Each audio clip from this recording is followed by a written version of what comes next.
Alex, we're here. Adam, we're still here. How are you? I'm good. How are you? I'm waiting for Erik Karlsson to get traded, So am and I. I'm also. You know what else I was thinking about the other day? What happened to the Jets trading everyone? No one has Like, money. are they really gonna run it back again? Well, they're not running it exactly back. They did trade I Pierre-Luc mean, Dubois. They don't have I Blake know, but Wheeler. it's still Shifley who is still Mark Shifley. Hellebuck's not going to re-sign long term, and you could move those guys. What are their capits are both around 6 million, aren't they? Hmm. You could plus they want current players back, so I'm sure you could make that work. But I guess they're just not gonna. I think I saw was it 32 thoughts were saying everyone in Winnipeg's just taking a breath. I'm just thinking, how many times are Uh, they going to take a breath and just what sort does of? that Is it mean? not like Calgary during the Goudreau Monahan years, where it's like, are we going to keep doing this? Yeah, a You little know, bit. A different little bit, it feels circumstance, but like. it's just funny to me. Also, It's just funny Calgary. how. What are Calgary doing? Yeah, They're that's taking a true. Yeah, breath. everyone is. Yeah, when is? Did you know that Brad Living is interested in some of the defensemen in Calgary? He said everyone ever over the past few weeks. It's weird, No, man. I wasn't made aware. It's only the middle of July too. That's what's really sad here. This is what's really sad. We need to hurry up and get the off season ready to go here.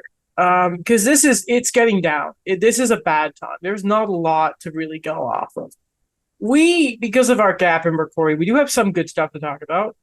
We are going to have to speculate about William Nylander. We're not going to cover Aho yet because it's not out Speculation. there. But if he does sign for 9.5, fire your agent, please. I thought it was 8.5. Or did I read it For wrong? Aho, I thought it was 9. Okay, you're probably Which, right. any case, fire your agent. Fire your agent. What are you doing? Why? But 9.5? for Sebastian Aho, It's a pretty good deal. center, first line guy, constantly a point per game, you can get more than that. Hey, he's taking Come less. on. He's taking less. I mean, apparently, is it that, or just if he wants to stay there, he knows that he won't be paid properly because it's Carolina? Probably. Am I But wrong? he's taking less. That's how I'm going to I justify mean, it. yeah, yeah. After What is the that? That's like a less than $1 million raise, isn't it? Doesn't he make like 8 point something now? he makes I should know this from eight the offer eight sheet, eight but 8.4. 8.4. So he okay. But anyway, we'll see when it actually happens. But where do you want to start here? We got a few things. Oh, I feel like we should start with the big news. Alex Is it DeBrincat. Tony D? Oh, Alex DeBrincat. Okay, I was gonna say Tony D'Angelo, but all right, it's finally happened. After it's kind of one of the worst kept secrets in the league that the Detroit Red Wings have acquired Alex DeBrincat from the Ottawa Senators. The trade is Alex DeBrincat goes the other way, obviously. In return, the Sens do get Dominic Kubalik, the power play man himself, Donovan Sabrenko, defensive prospect, who is from Ottawa. Fun fact. A conditional first round pick in this upcoming draft. That's a weird time of the year to say that. As well as a fourth round pick. Then along with that, they do sign Alex DeBrincat to a contract extension. And in my head, I was just like, they need a number. Who's his comparable? A tiny goal scorer. Get Cole Caulfield's number, but I believe it's a 4-year deal. Yeah, Before we 4 get to the years. trade itself, what do you think of the contract? Oh, I think that's a great deal for Detroit. I Didn't think give that up too much term, which Eiserman apparently did not want to do. Imagine this makes it. yeah, Excuse me. what's going on over Cat there? apparently was playing it out. Sorry about that. No, I like it. I like it for Detroit. I guess, from DeBrincat's perspective too, I guess. Where was he gonna get more from somewhere else? Maybe if he went longer. But that the only place right now that sounds like was offering 8 years was Ottawa. And that wasn't happening. He didn't want to be in Ottawa. So for 4 years at 7.875, and then for him to go to free agency or to be a UFA, let's say around 29, 30 years old, he'll get his money. He'll get his money again. Not that this is a particularly cheap contract. He's still making millions and Mhm. millions of dollars. But I think for both teams, there's good to it, especially when you look at who Alex DeBrincat's going to play with next year. Mhm. If I'm the Detroit Red Wings, I'm not particularly worried. So he'll be 29 when this contract is done. So he'll get another big payday. I'm just surprised it was 4 years. I don't know. I just thought if maybe with everyone signing shorter term deals, 4 years just seems. I mean, 4 years on a contract is pretty good for most teams, but it's just it felt like the way the climate is right now. I was surprised it was as many as four. It just felt like a weird number. I thought if he was going to go short term to sort of bridge the gap to a bigger contract, he would have gone. But I don't know. Hey, maybe if he still gets that big contract at the end, it doesn't really matter. But I mean, yeah, for Detroit, a guy who can score you 40 goals, less than $8 million. I mean, that's pretty hot. I'll take that. Him and Larkin are going to be great. And then I don't know exactly who they play on the top line. Maybe they just go Lucas Uh, Raymond, yeah, or I I don't. mean, I'd put Lucas Raymond there. I don't see why God, they not. have such a weird lineup. Like I'm Detroit. I just kind of look. I'm like, yeah, Larkin. Yeah, And then you like DeBrincat, all right, good player, just bring in. You forget David Perron exists there. Because it's like how busy they've been in the free agent market the past couple of years. It's like, oh yeah, God, David. Jesus, not David. I'm looking at Perron as I'm trying to read JT Confer. yeah. Andrew Kopp, obviously, they brought in. It's like, oh crap, yeah, they have Klim Kostin. Oh yeah, they signed Daniel Sprong. I forgot they signed Christian Fischer. It really does feel like when you start an NHL mode rebuild, like It in the does. video game, and you just kind of sign a bunch of dudes to fill out your roster. And then it's like half their defenses are going to be new players with Hall, Gossespierre, and Sherratt. I mean, so not Sherratt, he's obviously been there. But it's just really weird looking at this team. I'm There, not saying this was a bad trade. Obviously, they didn't no. give anything up, but it's just they've got a weird roster right now, man. I They mean, got a weird roster. their defense, I have no idea how to That's explain. weird. But up front, you look at up front, and I would argue that what they're missing is more top end talent, and I think they can get it, Yeah, and they don't necessarily need to do it through trade. Like I think Alex DeBrincat, top talent, no question about it. But they have yeah. guys there, Lucas Raymond, I think in particular, who if he can go back to what he was doing in his rookie year, I think he had a bit of a down year. If he can go back to doing what he was doing in his rookie year, especially on a line with DeBrincat and Dylan Larkin, is exactly what the Red Wings need. I was starting to question the Iser plan last episode, Mm-hmm. but this is a good return to it. This is a good return. It's weird that do you know? Obviously, you could assume pretty fairly that the longest term deal right now is Dylan Larkin. Then obviously DeBrincat and Copper 4 years, and then JT Conver's a 5 year deal. No one else in Detroit is actually past 5 years, so at least they don't have any albatross contracts that are going to block any young guys that could be coming up. Now defense, yeah, it's a little. No one's longer than 3 years there. I mean, we'll see what happens with Moritz Seider next summer, but it's weird. A lot of trade protection on that defense too. Wallman, Hall, Gossespierre, and Ben Sherrod. You were right. Everyone got trade protection. How in the Yeah, world man. did Shane Gossespierre get trade protection?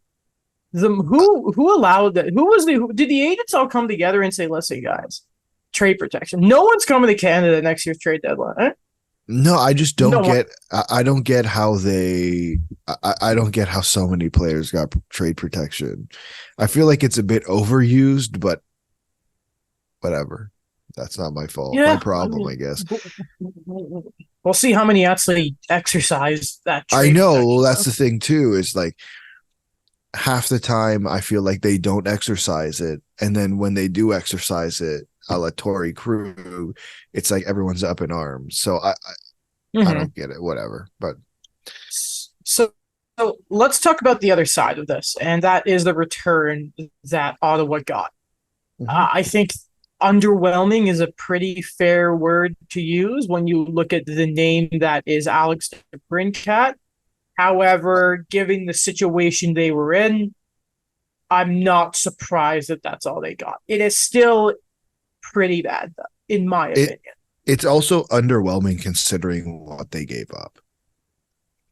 I think Yes. that's a big part of it. Like you give up a a seventh overall pick in Kevin Korchinski and a second round Mhm. pick, which was 39th overall in Paul Ledwinski. Like and a Mhm. third for 2024. So it's a lot. Mhm.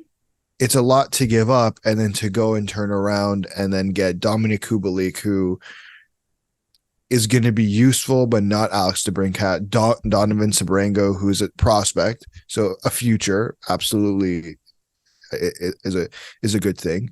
A fourth round pick, and then a conditional first, which is really going to be like it.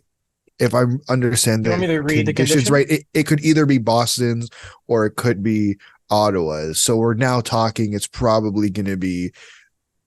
not going to be a top 10 pick because it's a Mhm. protected.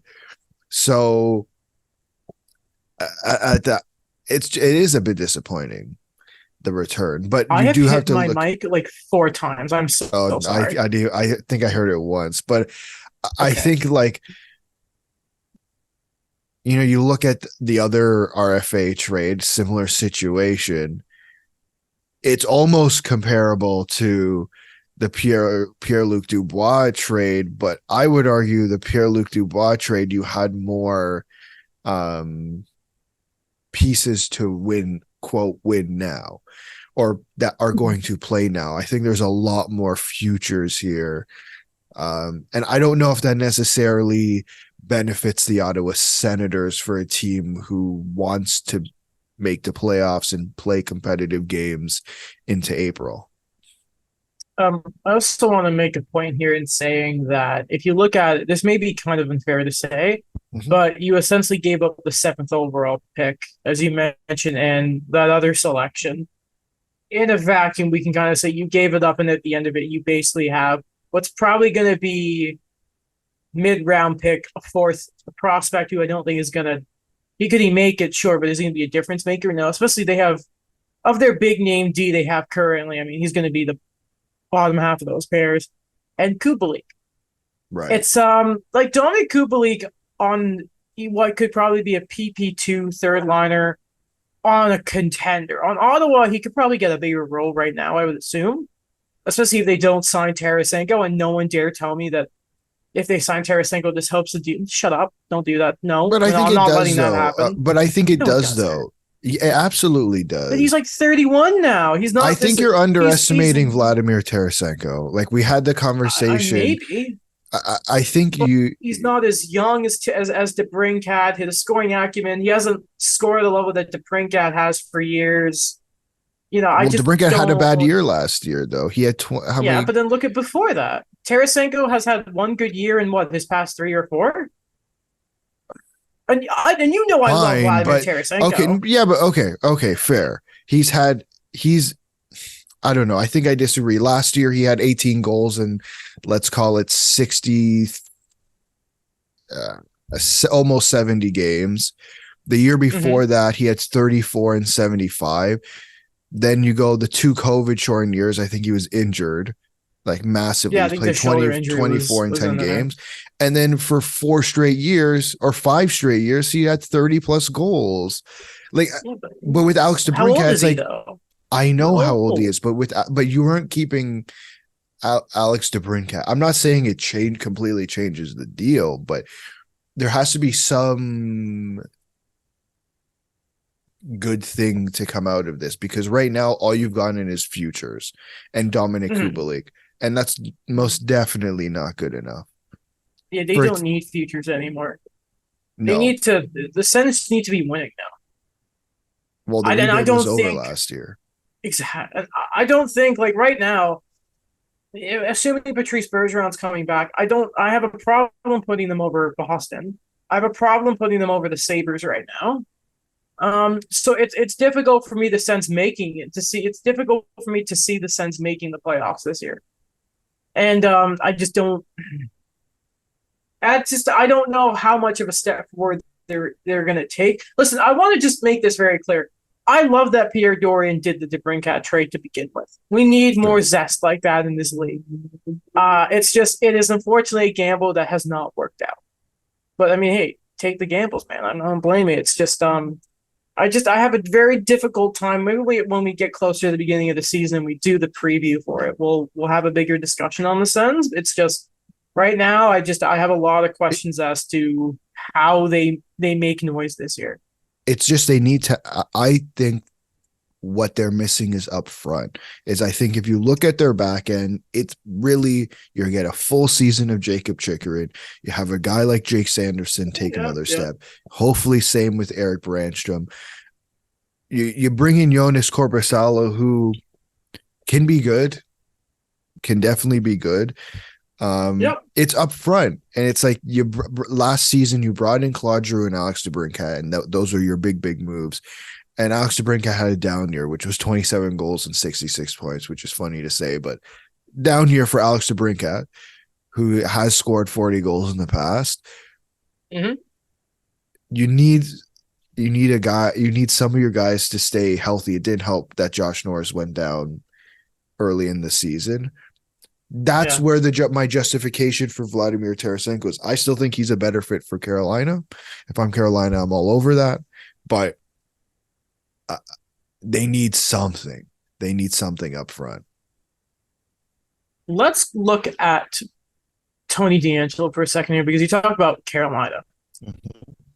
It looks like maybe, in my mind at least, that Karlsson's going to land in Carolina.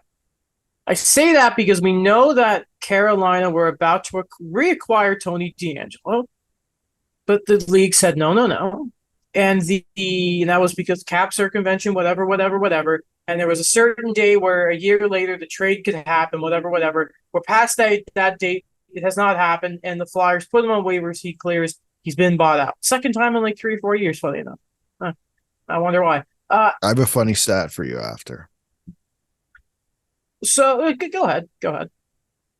No, it's about the Flyers, but continue. Oh, it's about the Flyers. Yeah. So the Flyers had a trade in place, and instead of going and proceeding with that trade that we knew they were interested in doing, and so was the other team, it has not happened, and the player has been bought out.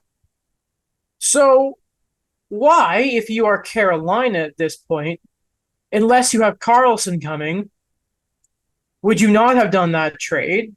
Unless for sure now your right side's going to be Burns, Karlsson, whatever. Plus, I mean, if you're in that situation, why would you then go a right side of Burns, Karlsson, and DeAngelo? Because then I think every offensive scheme is attack that side of your defense. But it points to me at least that maybe in the next couple of days we're seeing Karlsson land in Carolina. I want me to be wrong, but yeah. But I just don't understand the desire for the Hurricanes to go after Erik Karlsson. I get it. Could be 100-point defenseman, but the way that what we've watched from Carolina, they've never needed a defenseman who can play like that. What they've been missing time and time again is secondary scoring in the playoffs, and they almost had it. Max Pacioretty got injured as soon as he came back. Hence why I think they should go get Vladimir Tarasenko. I don't see how adding Erik Karlsson to this decor makes them or takes them over the top next year. With a decor that already has Dmitry Orlov, who they just signed, Jacob Slavin, Brett Burns, Brady Shea, Dylan Coghlan, Jalen Chatfield, and the guy who's probably going to be included in this deal, Brett Pesce.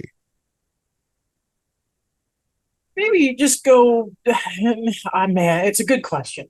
It just get nuts. We know that Karlsson Burns did not work out in San Jose, right. But we also know that Carolina have one of the best coaches in the National Hockey League.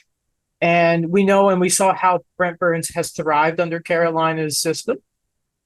We saw Tony DeAngelo insulate and play very well. So maybe they think they can juggle Karlsson and Burns at the same. Obviously, they're not going to be on the ice at the same time, even on the power play. Like we know that's not going to work. but maybe there's enough there where they think, we're going to have even more support from our back end and all that. And I mean, Karlsson is, or at least last season, that goal scoring touch where we all thought he lost his shot a couple years ago was back.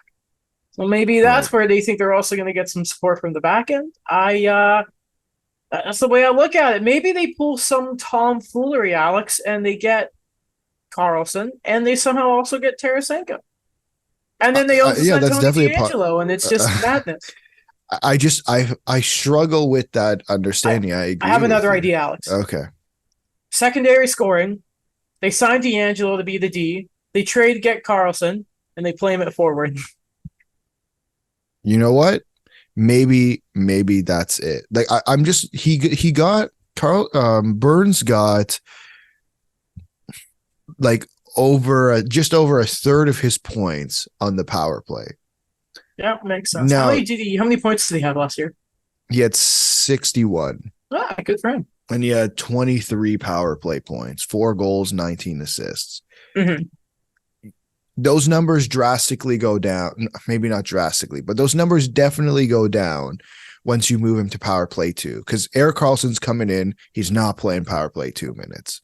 That's just not happening. Not after a Norris season and what he might be able to do.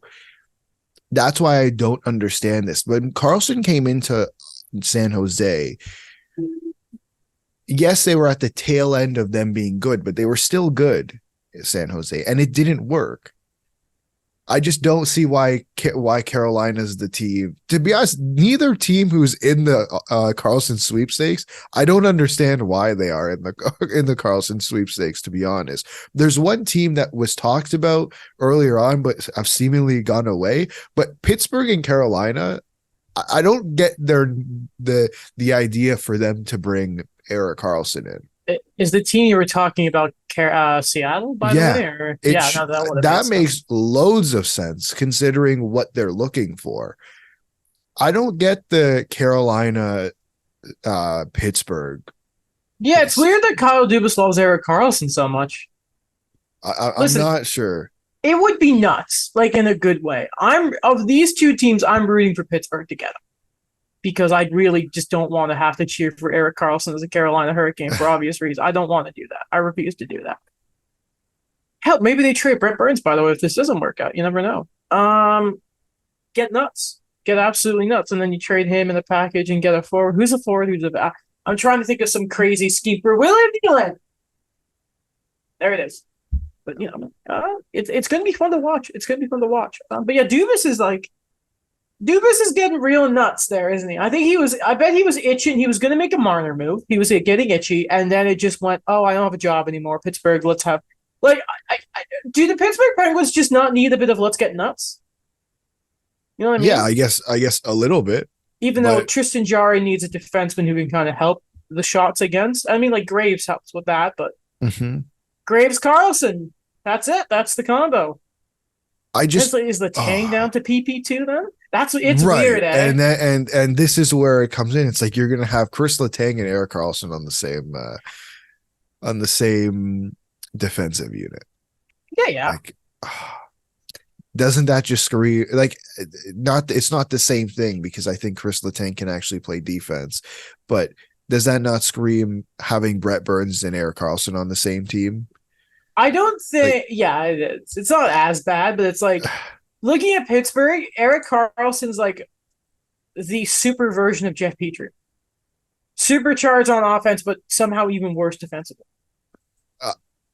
Everyone, also, I just noticed this. Yeah. Everyone's saying that Jeff Petrie is going to be involved in the deal, he has a 15-team no trade list and a no move clause. Where is he going? Wonder if you could try and sell him the life of living in San Jose. High taxes. Yeah, but it's San Jose. Yeah, but you can simply tell him, hey, so you remember those days of being in snowy, cold Montreal? Look at the sun. All right. I don't know. You can figure it out, or bully him. His eyes might go bloodshot red again. Oh, he's gonna be. That was scary. Scary that was wild. Stuff. I'm just confused as to why these two teams in particular would be interested in bringing on a guy who makes $11 million when, especially in Pittsburgh's case, that's seemingly what's bit them. Yeah, but he'll be retained though to an extent.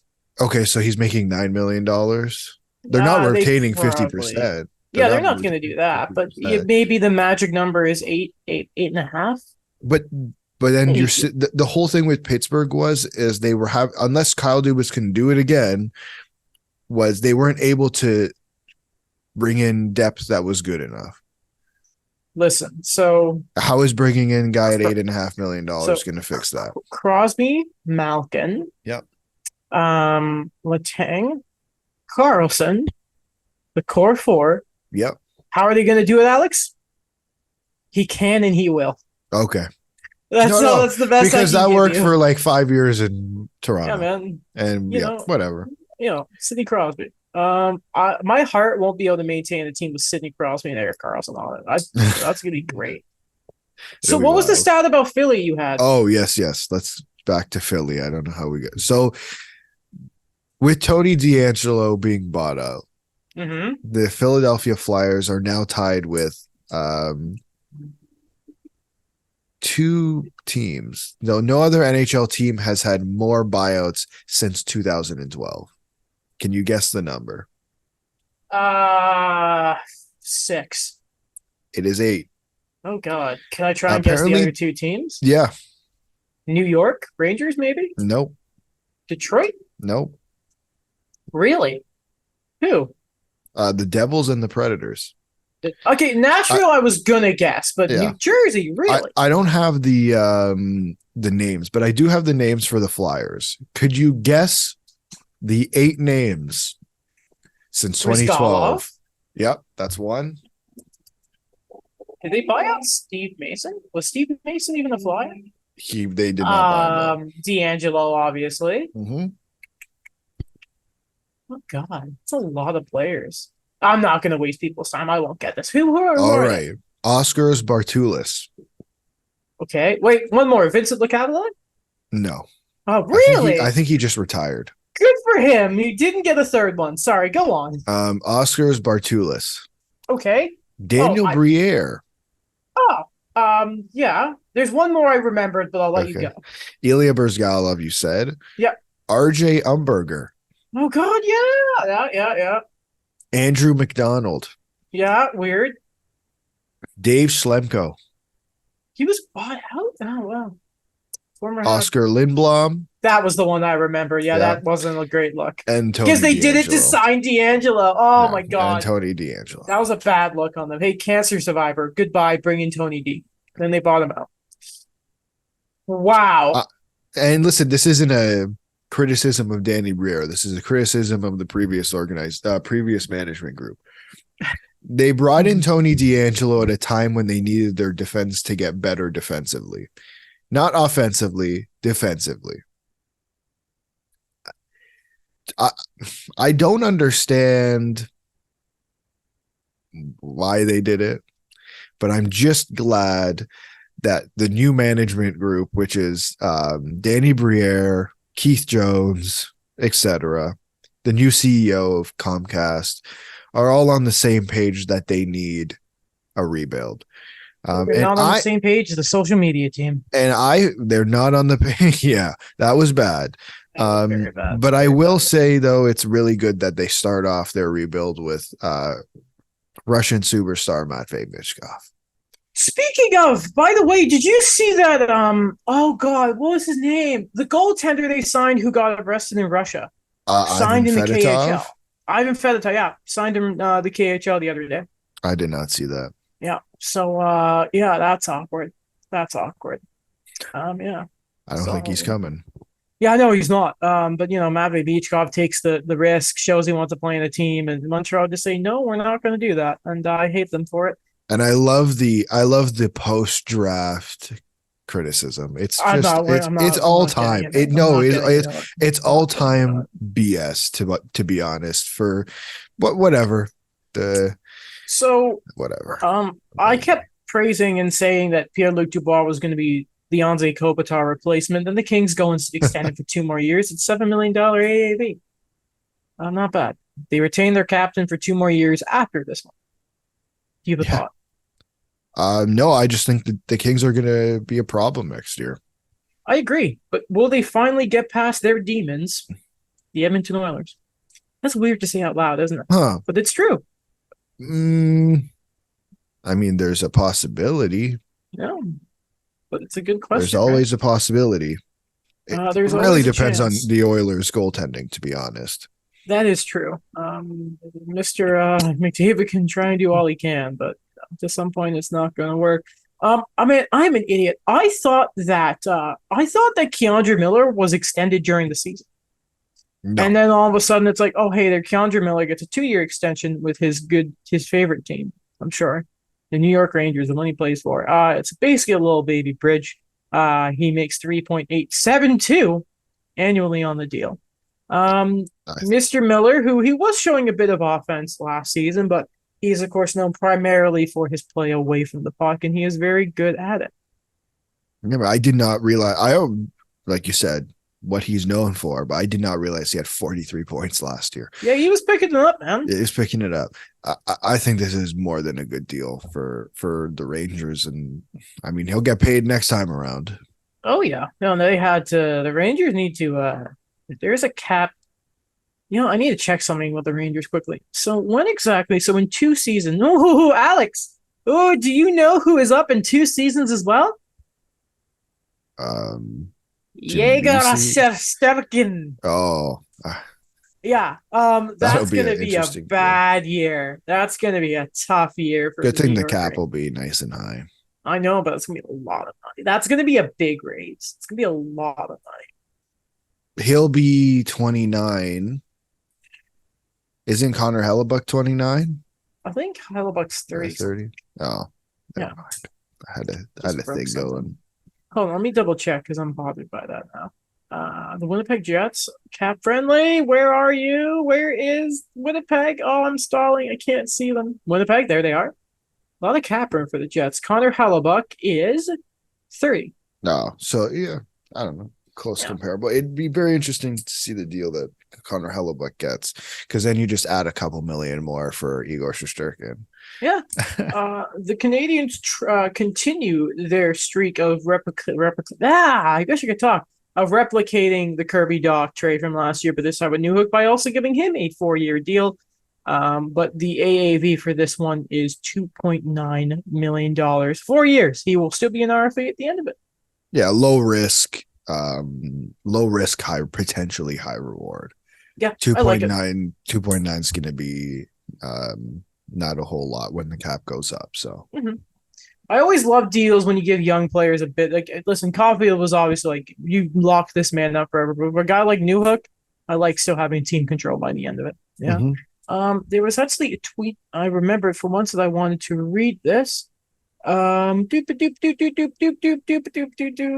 making computer noises. It's about the Habs and cap flexibility. So just bear with me for a second here, Alex. From Habs links on Twitter. With Newhook at at 2.9 million, the Canadians are projected to have just over $15 million of cap room next summer, and just Sam Mottenboe, Arbor Jacki, and Justin Barron to sign. That's with Price's contract still on the books. The Habs have ultimate cap flexibility with an exciting summer possibly coming, even though they never freaking do. But hopefully, I mean, like free agency wise. God, I don't know what the UFA class is like, but get me a superstar. Please. well, Sebastian Aho will be a UFA. Yeah, he's coming home. Oh, I'll say it until he signs and he's coming home. I just want one superstar to come to Montreal. Just one.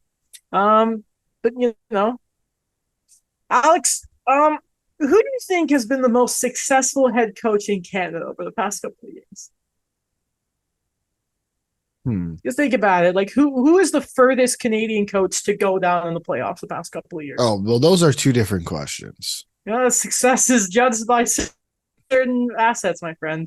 Just go ahead. Just guess. Well, I guess it's Dom Ducharme, but and it is. He's been hired by the Vegas Golden Knights, baby. Technically, he missed a round. Technically, he did. The round so that against Vegas. He only has 2 round wins in my book. So Dom Ducharme has been brought in as an assistant coach for the Vegas Golden Knights. You know what, low key, I know there are a lot of problems with Dom Ducharme. As an assistant, maybe it'll work better. He seems like a But nice enough guy. yeah, I mean, until he starts making excuses about not playing Cole Caulfield. I He'll I will always be die on the excused. hill he cost Cole Caulfield the Calder Trophy. Hmm. Who won the Calder that year? I think it was that Cider? Was the Moritz Cider year? I think so. That's Yeah, hmm. but I think he would have done it. I think he would have done it. But yeah, good for New Hook. Um, Good for oh Ducharme. god, You motorcycles. said you mean good Favorite for time of the year. Ducharme, Do right? you You want to mean talk about? good for Ducharme. You said good for Yeah, Ducharme. yeah, whatever. Yeah, loser. I'm just kidding. Best of luck. So I wonder if he gets like a mention next time Vegas are in Montreal. Like he's just like, welcome back, and then everyone boos him because it's I Montreal. They think probably for know his better own than sake, they shouldn't do that I mean, he may not because get a choice. he's not going to get cheered. No, he's not. No, he's not. He's, Do we talk about Galchenyuk? I don't know if we should or I not. don't I'm know if on the there's fence about it. much to talk about other than it was pretty bad. Yeah, if you want to look into it, go look it up. I just hope if there's something wrong with this dude on another level instead of it just being a I hope whatever's wrong with him gets sorted out. Because Yep. I remember when he was a Canadian, there were times where the guy showed so much skill and had some fantastic moments. And I just hope that besides hockey, that there's still a good person in there that can they can sort of sort out. But man, okay, Alex. So you tell me this. A What? lot has been made about Mr. William Nylander. What do you want to talk Listen, about? well, here's what I would ask you. Now, I personally don't think that the DeBrincat stuff's comparable to Nylander. That's just me, though. Why But not? I just think different situations, different sort of looks at it from agents. I just don't know if different kinds of players stylistically. I mean, like legitimately, right now, like Alex DeBrincat, again, the profile and comparable of player existed with him in a long-term deal with Cole Caulfield. Like that was there. Sure. Nylander is just, I just think I think it's a little different. It's just me. But let's say that, if you want to, we're going to be agent and GM here. Let's look at that deal. Let's look at Sebastian Aho and let's look at Timo Meyer's deal and let's look at all of this. Realistically, what is, and I think I've asked you this before, but I'm going to ask you again. What is the maximum you would pay for William Nylander? Let's say on a long-term deal, and we'll say 8 years. $9 million. That's The max. the max. I The don't not a max. penny over $9 million. Not 9 million. And one. 88,000. No, $9 No, million. $9 million. The max, the utmost max. Like I'm not moving from that number. He's no, not better. Okay, sorry, I don't mean to cut you off, but Sebastian Aho reported number 9.5. Is he better than Sebastian Aho? No, he's not. He's no. not. Now you go down. Timo Meyer, $8.8 million. I'd argue closest comparable. I think they're very different style of players, but Sure. if you're looking at overall like production wise and like where they play in lineups, I think that's a very, very fair comparable. And why I'll say $200,000 just for the kick of it. No. Max $9 million. Okay. What about a short-term deal? We'll do 3 years. I don't know. Because I would argue that would be a higher AAV. What? Yeah. No, definitely not. Really? Definitely not. Really? There's no way it can be more than $9 million a year at 3 years. Okay. Because then you can use the same argument for Alex DeBrincat. If he went 8 years, was he going to get a lower AAV? No. Maybe. No. No. The longer you go, I think the higher it gets, and I don't think it gets drastically higher. Even at 3 years, $8 million max. I just thought I'd ask. You're fed up with it. You just need it to happen, don't you? I either want him to be traded or signed. Like I'm done with the $10 million. Who's giving him $10 million? We'll save the UFA and RFA talk for another episode when we're desperately trying to find things to talk about. So I'm going to ask you this: Okay. You just said something there that was interesting to me. So you're saying if he's not signed, you trade him. So you're done with the own rental stuff. If he's not going to be here, goodbye. But this is a different level of own rental. This is a completely different level of own rental. You're talking about the fourth best player on your team, or maybe if you can make the argument. Matthews, Marner, Tavares, Riley, Nylander. Like, it's different than before. Before, you're talking about JVR, Bozak. You're playing on your third line. Like, that's a different level of own rental. You trade them the summer. You trade them the summer before. You're then having to trade for a player like that come the trade deadline. So it's kind of stupid. So let me phrase it like this then. If he's not signed by the start of the season, do you want him gone by like American Thanksgiving? Is it you don't want to take the risk of let's say he gets there to the start of the season. Let's say he tells his agent, we got to figure this out by September 1st or whatever. Otherwise, we're going to wait for the season. If he's asking for $10 million or $10+ million come September 1st, he's not moving. He's not moving off that number. So right? Is that reasonable to say that we've started the conversation pre-July 1st? William Nylander said $10 million plus dollars. You have Alex DeBrincat signing for under 8. You have Timo Meier signing for 8.8.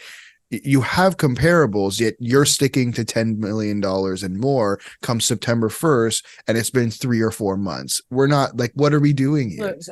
All the posturing and all this, I think it gets done around 9. Like that's my opinion. Nothing to go off of there. That's just gut feeling for me, right? There's always going to be a bit of like, I want this money. I'm not going to give you that money. I'll give you this money. There's a bit of that negotiation. Sure. Yeah.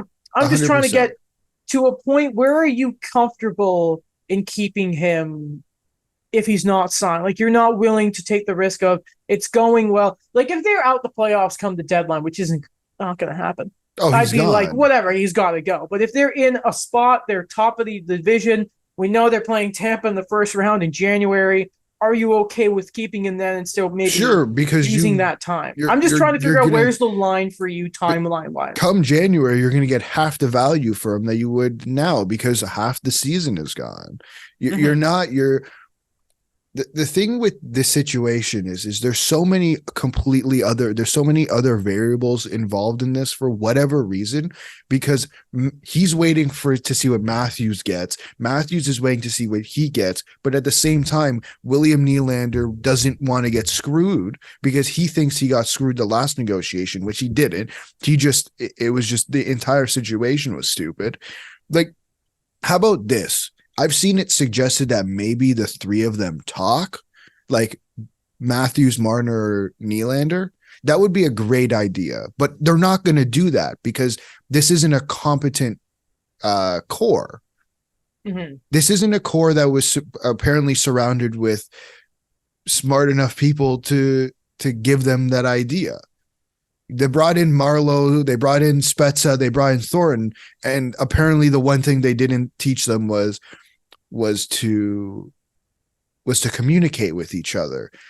Like, do you think when Malkin and Letang almost walked, or Letang Stein, but when Malkin almost walked, who was on the phone? I believe it was Sid and Letang trying to be like, hey buddy, come on, right, come on down, yeah. And they're all like, let's figure this out. Why aren't we doing that? Why is it that why aren't they doing that? It's been brought up a couple of times, but it's wildly concerning when you actually sit down and think about it. In the playoffs, and it was Tampa game, but I don't remember what game it was. Keefe said that they had the entire team had dinner together for the first time in a while. Isn't that concerning? Remember how who was it? Dougie Hamilton was banished because he wouldn't attend dinners, and Sagan was late, and Subban was late to certain things, and those guys got suspended and eventually traded. Culture is such an important thing in the NHL, and the fact that the Leafs weren't hanging, that's kind of weird. I'm so there's so many other variables. I would love to give you an answer, but I went on a bit of a rant there. But like the entire thing here, though, is one guy's waiting for another guy to sign, the other guy's waiting for the other guy to sign, and Nylander's saying, I don't want to get screwed because he doesn't think he's worth $4 million less than the other two guys who signed. So have a conversation and figure it out. Like, if you're at it, this is why I say if he's not budging on the $10+ million come September, he's not going to budge. Whether you wait until the end of the season, whether you wait until January, he's not going to budge on that number, clearly. So call it a day and trade him. I don't know. I don't want to trade him. He's a really good player. I love William Nylander. He's the only guy. He's the only guy on this team who gives no crap, who doesn't care. In a good way. He does not care. If Mitch Marner had the personality of William Nylander, good God. Is like it's good. I want him to be a Leaf. He's the only one who is consistent in the playoffs. Not at $10 million. I think we ended there then.